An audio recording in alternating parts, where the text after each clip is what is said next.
লালমনিরহাটে ঝড়ে ক্ষতিগ্রস্ত, শারীরিক প্রতিবন্ধী, অসুস্থ এবং অসহায় মানুষদের মাঝে সরকারি সহায়তা প্রদান করা হয়েছে।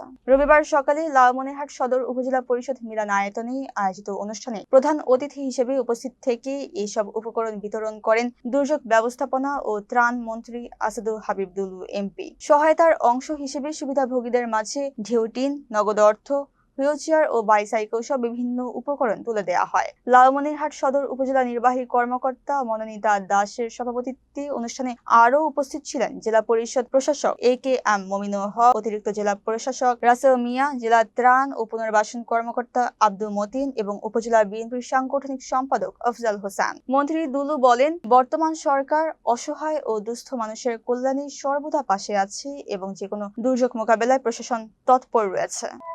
মেয়েদের যদিও লেখাপড়াটা অবৈতনিক করা হয়েছে, আপনারা ইতিমধ্যে জেনেছেন যে প্রাইমারি স্কুল পর্যায়ে সরকার মেয়েদের স্কুলের ড্রেস যেটা বলি সেটা দেয়া হবে, জুতা দেয়া হবে।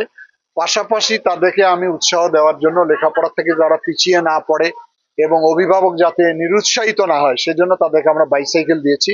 বিশেষ করে চর অঞ্চলে যারা বসবাস করে ওরা মেয়েরা দলবদ্ধভাবে যাতে স্কুলে আসতে পারে, তারা যেন ইফটিজিং এর শিকার না হয় এবং তাদের নিরাপত্তা যাতে বিঘ্ন না ঘটে, এই কার্যক্রম বা এই কর্মসূচি আমি অব্যাহত রাখবো।